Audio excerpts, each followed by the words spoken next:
Okay, now we're going.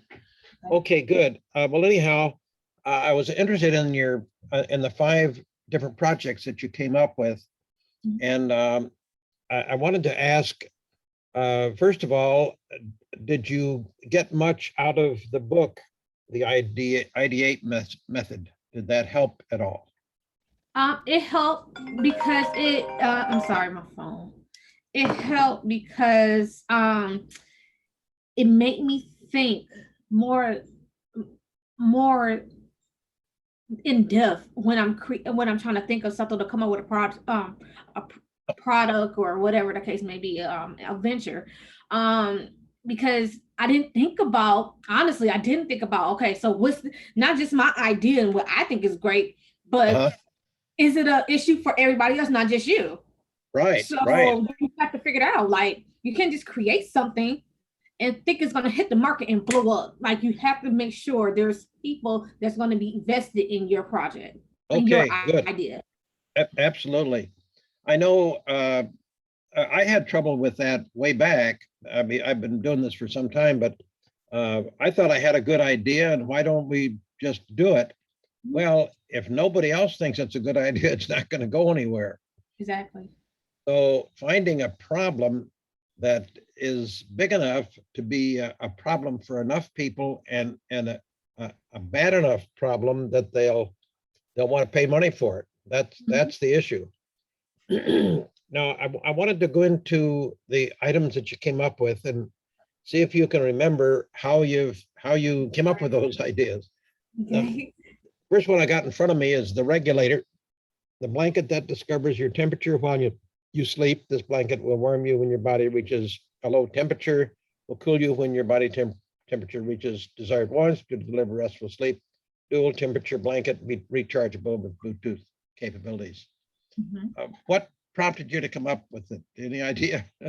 So that came about because I was thinking about how I sleep sometimes, and I'm not a person that I sleep with a blanket 360 like Uh-huh. every day. Uh-huh. Um, and so I noticed like sometimes in the middle of the night I'll just sometimes get warm, Yeah. and I don't need the blanket anymore. Then maybe an hour or two I might be chilly again. So in order for me to be able to be have a comfortable sleep, I said, what about if we had some type of blanket that can help regulate our temperatures?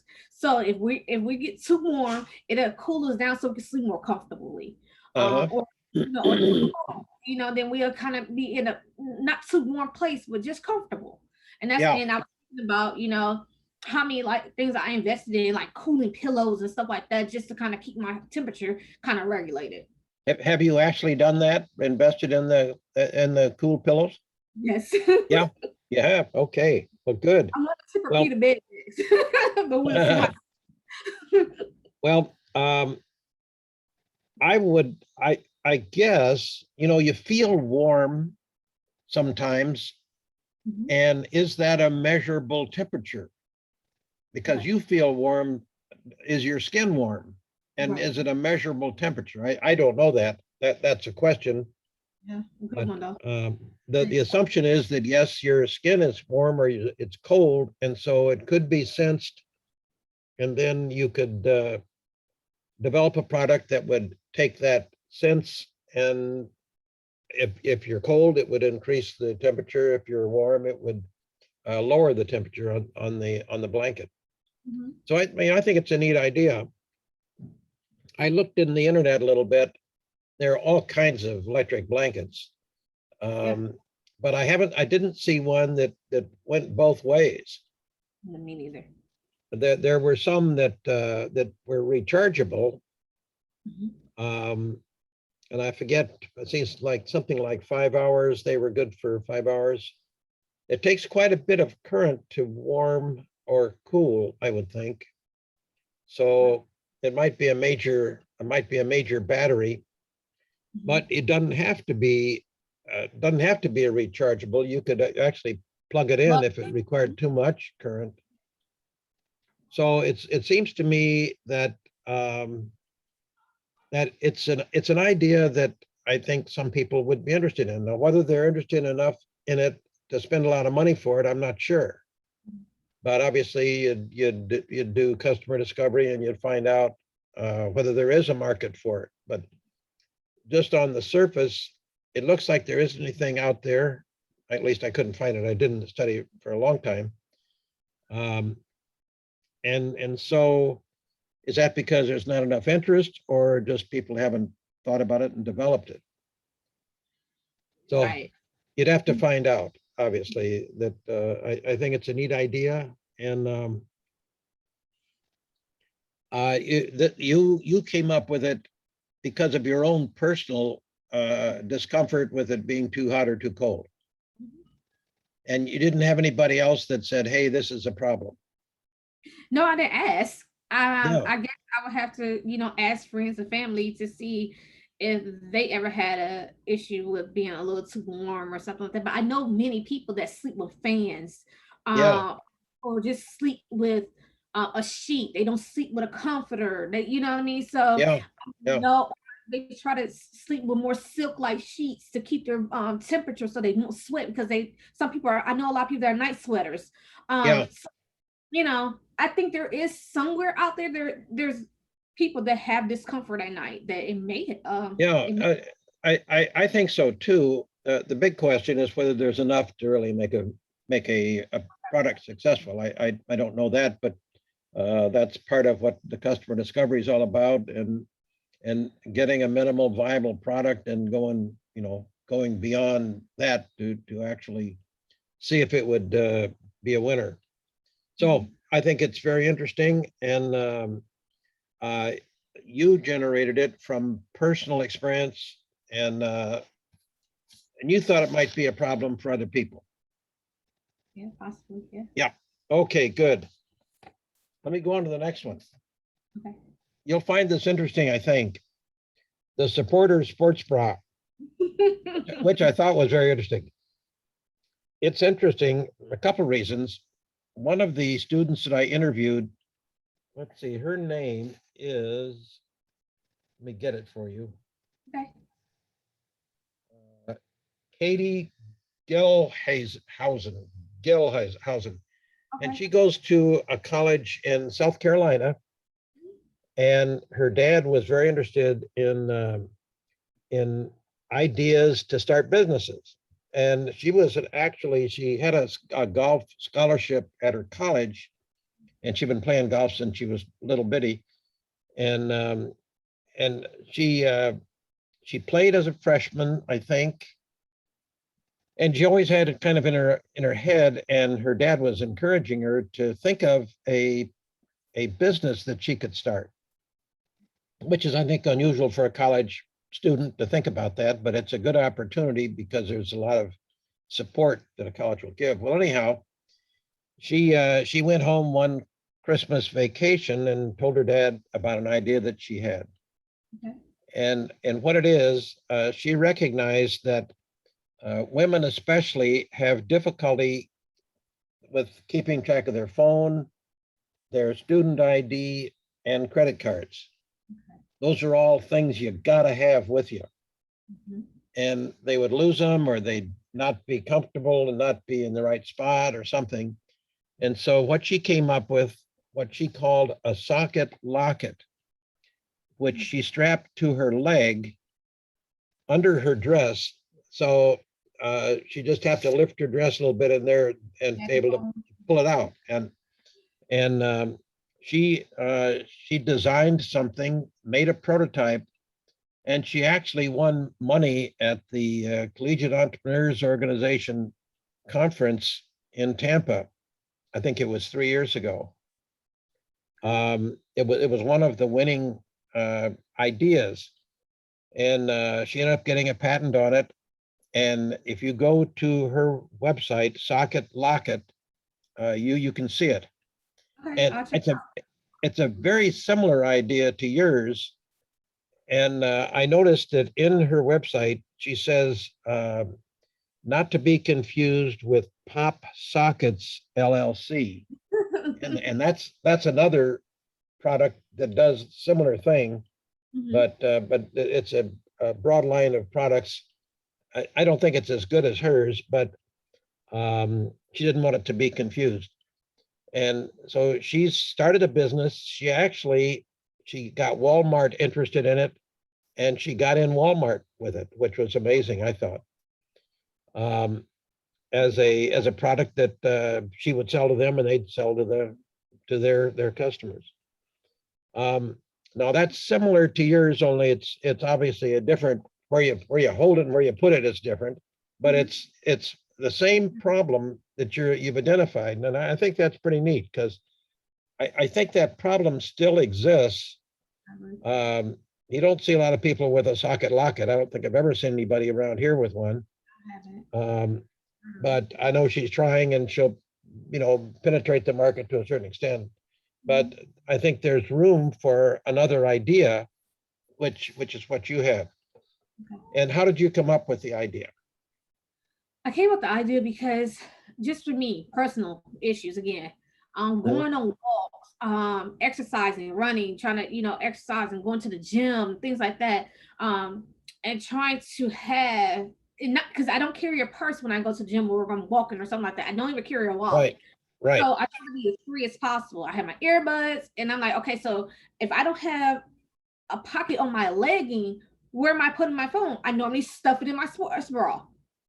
And so Okay. it's funny You too. actually do that now? I actually do it. So Okay.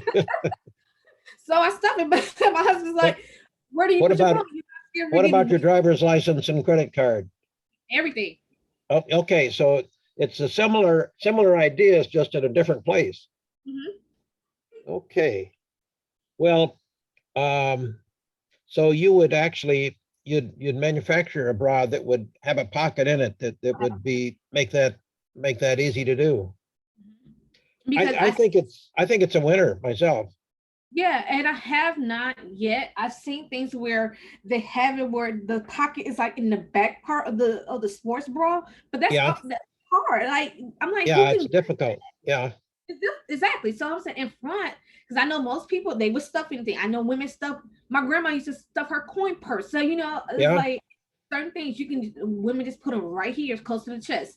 So if yeah, we can have something that I mean, most of our times the phones are waterproof now, but if we could still have something that would kind of keep a barrier from our sweat while we're working out, doing things like that, sure. outdoor activities, then I think for me that would be a goal. Well, I think it's a really good idea, especially since I've been familiar with Katie's product for probably 3 or 4 years, and she has made it a go. I mean, it's working for her. She isn't playing golf anymore. Well, plays it for just recreation. She's not a college athlete anymore. She's running this business, and it's taken off for her. So that's really good. But Yeah. you don't run into it. I don't run into it. So I think there's a lot of market out there that's available. So I think it's a good idea. And again, you came up with this from your own personal needs. Did anybody else comment about it Uh, I or asked I asked one of my best friends uh, when I was creating the idea because at that moment I was like, okay, we got to remember, is this a headache? How big is mhm, the migraine? you Okay, so bet. I said, I asked her. I said, if I created a sports bra that had a pocket inside, would you wear it? Would it be something beneficial for you? She said, absolutely. Like it would Okay. be because she's one of those people too. Like you try to put your key fob and things like that and store it Yeah. on you somewhere while you're out exercising or whatever. And yeah, she said she would Well, absolutely. that's a just one person, but I think that to me it makes a lot of sense. And you obviously, if you were to pursue it, you'd have to do a lot more interviews. Yes. But again, I think you're onto something, and it's similar to this one that I'm familiar with. Same problem, but a little slightly different solution. So I think it's a good one. Let's go on to carpool with ease. Oh, I forgot about that. Nicole whines while trying to pick up your kiddo from school. This app will help pick up with ease. You simply open the app, and when you're near the school grounds, enter your student's carpool number in the app. The app will track your location in the carpool line as you approach the building. Your student will be there ready to pick up. Now, the student needs to have a phone also, right? No, I because most kiddos don't.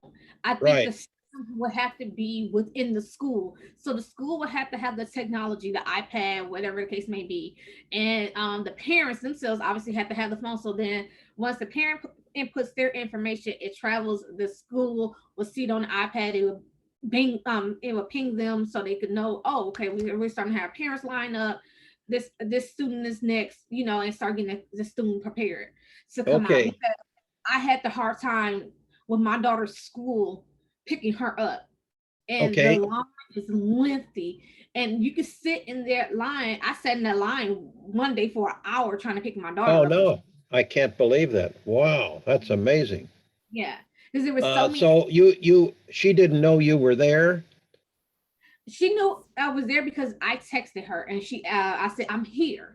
Okay. I can text her and let her know, but with her school setup, they would not allow her to walk out until they know that they got You're her. I right there. know Yeah. right there. Okay. Yeah. So this would be a security thing. They would be able to, you'd be validated that, yes, that's mom, she's there. And so wherever you were in the line, they would let her come out. Well, yes. And I think it would have made it a smoother transition too, just having the kiddos kind of, because right now they do it by a number system. But again, if we can not eliminate someone coming outside to call out each number, and each parent just have the app on their phone and I'm here, and then we could just get Yeah. that have them come out and that line could just move. Okay.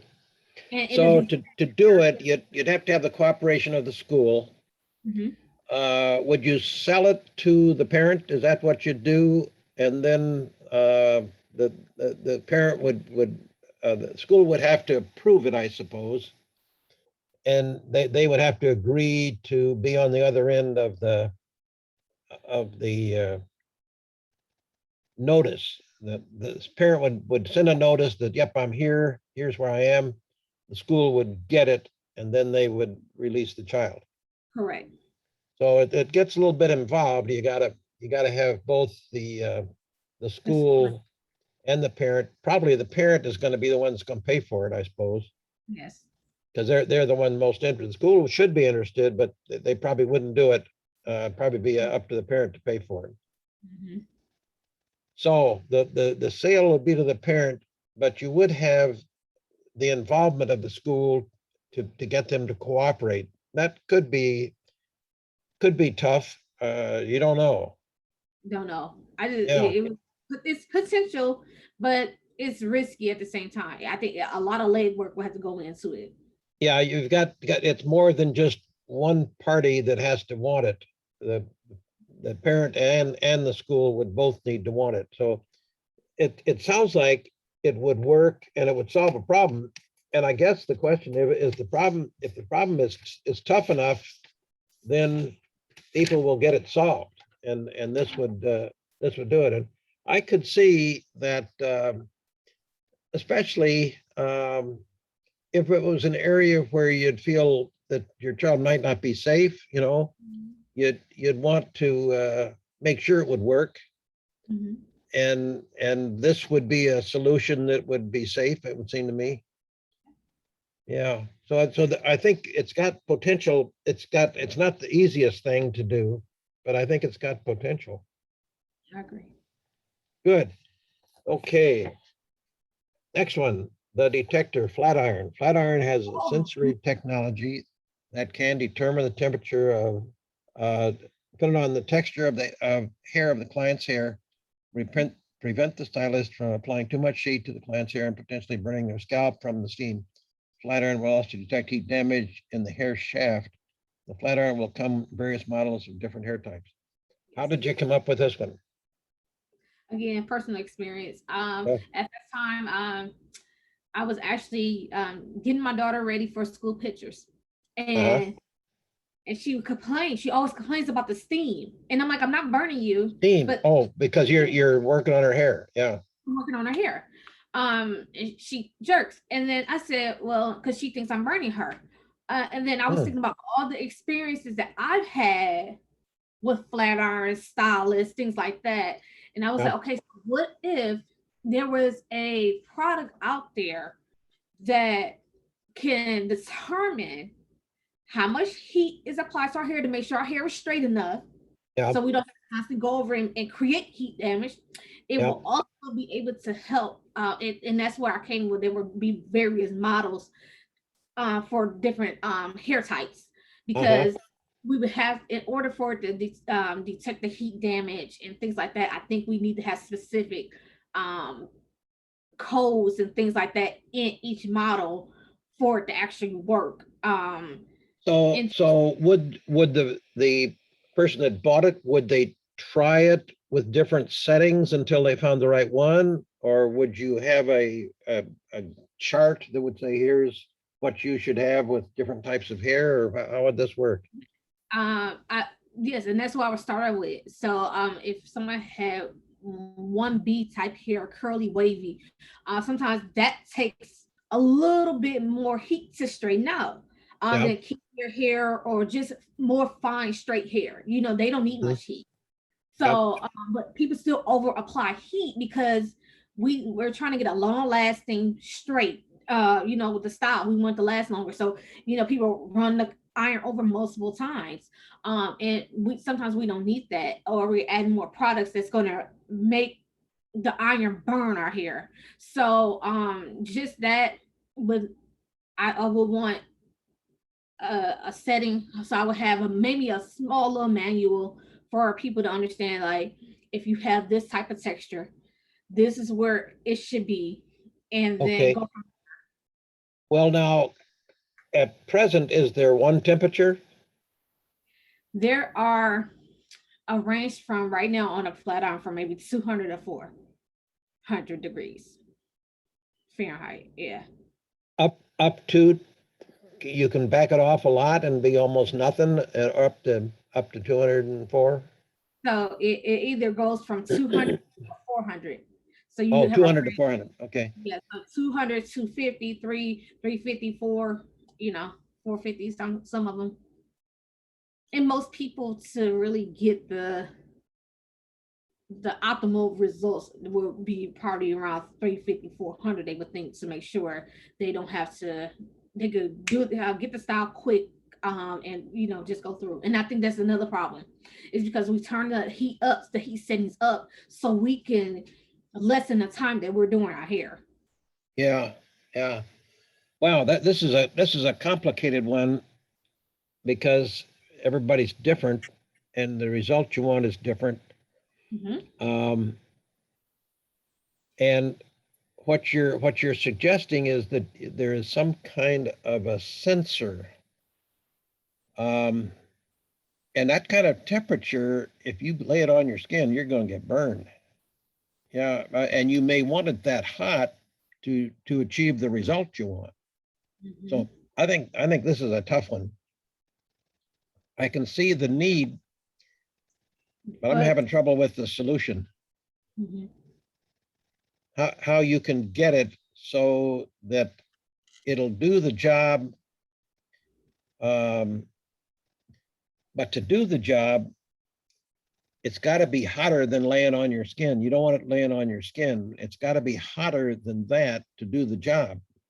So Mhm. I think that's going to be a real difficult one. I think Yeah, it's I would have to. almost dependent upon the operator to do it right. See, it seems to me, I don't know. I think this one I think is a tough one. I think there's a, a high migraine headache problem, but the solution is tough, I think, for this one. Maybe there's a way to do it. It would just definitely have to be a lot of testing and more theory put behind it. So, you know, to really figure everything out. You know, it was one Yeah, of my ideas. I just haven't gotten yeah. 100%. The problem is if it's hot enough to do the job with the hair, Mhm, if you touch your skin, it's going to burn, mhm, as I understand it. That that 100%. that's the way it works. So, boy, I don't know. I don't know how you solve that one.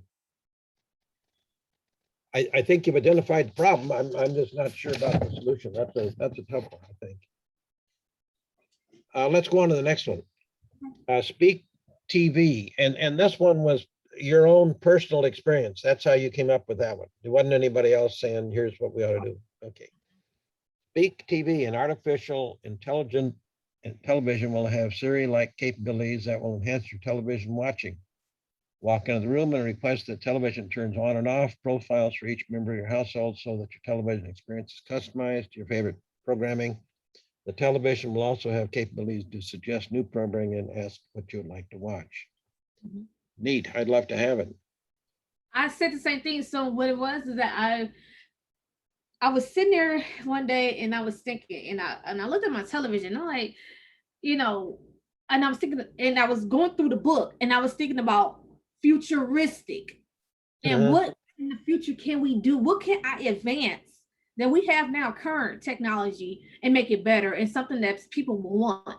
And I said, well, we already speak to our phones. What if we had a television that we could literally, come in and say, turn, hey, whatever, Yeah, give turn it on. instructions and it'll do it. Yeah. Exactly. Give it instruction and it'll turn on, turn off, and by the sound of your voice, it'll recognize you. It'll have your profile up.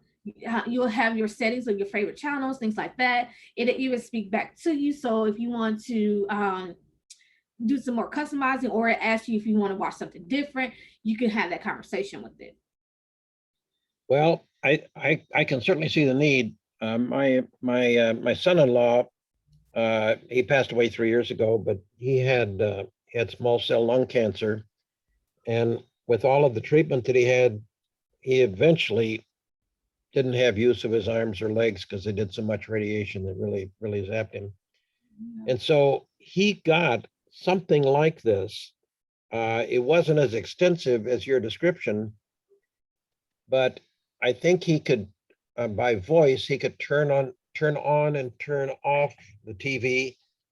But I don't know what else, whether he could get it to search for a channel um, or have a set Sorry.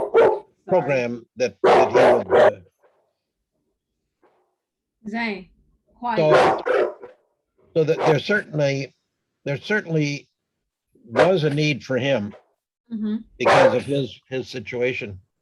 What kind of dog you have? I have a pit bull. Pit bull? Oh my gosh. Is he hearing somebody? Yep, my husband coming in. Get Okay. his dad. Um, so I certainly think there's a need. The question I've got is whether it's already being filled, probably with a fairly expensive item. Because Okay. you're using artificial intelligence, and depending on how many features you have, it probably adds more cost the more features you have. Hmm. But it's certainly a need. There's no question about it. At least there was in our case, because he was unable to, Utilize turn this. turn it on and off and change channel and stuff. And that the device that he got did that. Yeah, Now, I didn't realize there was a device like that. It's pretty neat though. yeah, the thing that's interesting though is that he did pass away 3 years ago, and nobody is using that device. Really? Hmm. So you wonder if the requirement is limited, that people aren't going to mess with it unless they have to. I don't Yeah. know. Yeah, and that's what I was thinking. I'm like, is it because it's a necessary, is as a necessity for them, or again, obviously it was something that you would have to add on to the television, like it wasn't Right. like built. So They maybe may they may eventually make televisions like that. Who knows? But they don't now that I know of. yeah, Well, I think it's a cool I think idea. I think it's an interesting issue, and you thought of it because of your own personal uh, desires. Nobody told you about this or suggested. Yeah. I'm, So um, you'd have to do customer discovery to figure out how much need there is out there. Mhm. certainly somebody that's disabled, They would, yeah. they would want it. Now, Mhm. the remote, if they can't walk around, the remote would allows them to do a lot of different things.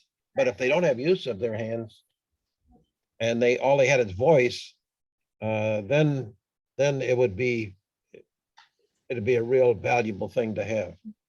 I So agree. that may limit the market a little bit. The fact that the rest of the family after he passed away don't use it anymore makes me think that it's not an essential thing, Right. but it was essential for him, but not an essential thing if people have their rest of their facility. It's a thought. Yeah. Good. I Did um, did you find the book, the ID8 method useful? I did find it useful. Yes. Did? Mhm. Mhm. If you go through the whole thing and do everything they tell you to do, it's a lot of work. It is. I It's an find it awful lot of hard work. to come up with that many ideas though. Like Yeah, it was hard to yeah, it generate. is. And what I found was when I went through it, I found that I could only do so much at a time. I couldn't read the book in one sitting. I had to stop and do what they suggested that you do and think and try to come up with uh, migraine headache ideas. And Yes. then after I stopped reading it and I went on about my daily tasks, I was thinking about it, and I would think about, well, is that a problem? Right. It kind of gets conditions you to get to the point where you're constantly looking for problems Mm-hmm. that you can solve. Yep. And that wasn't a natural state for me. I would just accept it and go ahead, but if you think about it continually, you come up with ideas. Mm-hmm. And I think there are people that do that. I forget who it was that came to our class that said that he couldn't go on vacation because he'd constantly be thinking of something else that he wanted to do. Remember that. Yeah, and that's the kind of creative uh, person that comes up with these ideas all the time. Mhm. Yes. I think Thomas Edison must have been one of those people because he came up with over 1,000 patents in his lifetime, That's a and lot. and he was thinking about this stuff all the time, I think. Mm-hmm. So I think there are people like that. Well, it's helpful to talk with you about how you came up with these various ideas. Um, Students that are in school um, have such a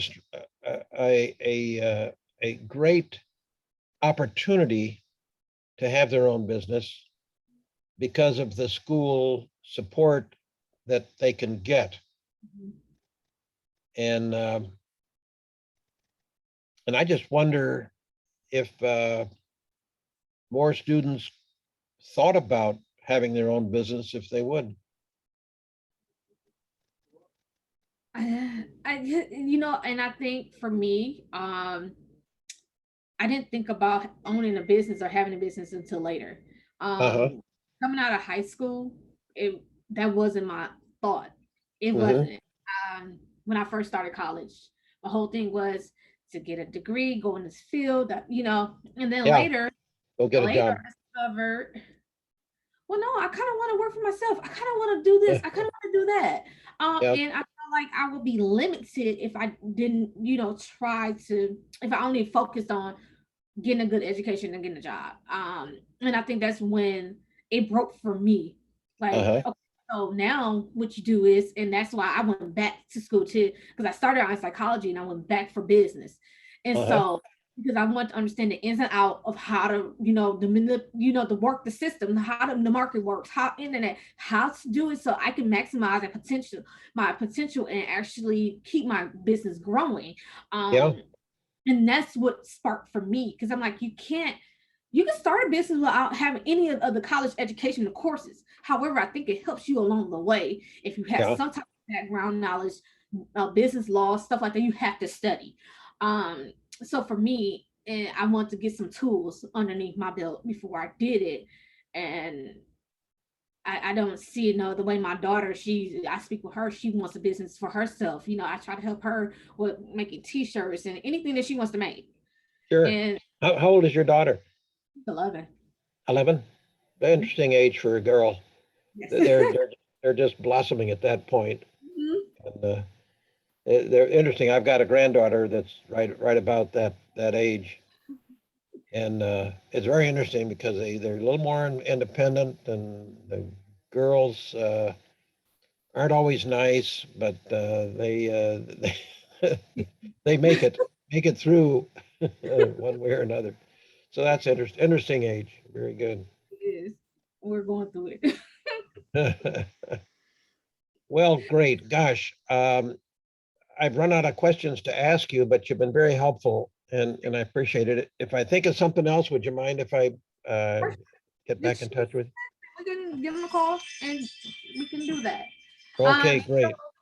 For your portion of this study, kind of okay, so you wanted to just kind of understand people ideas and how they kind of generate and where they start. Just Right. How they generate ideas for business, and what's the source of it? Is it your personal experience, other person's experience?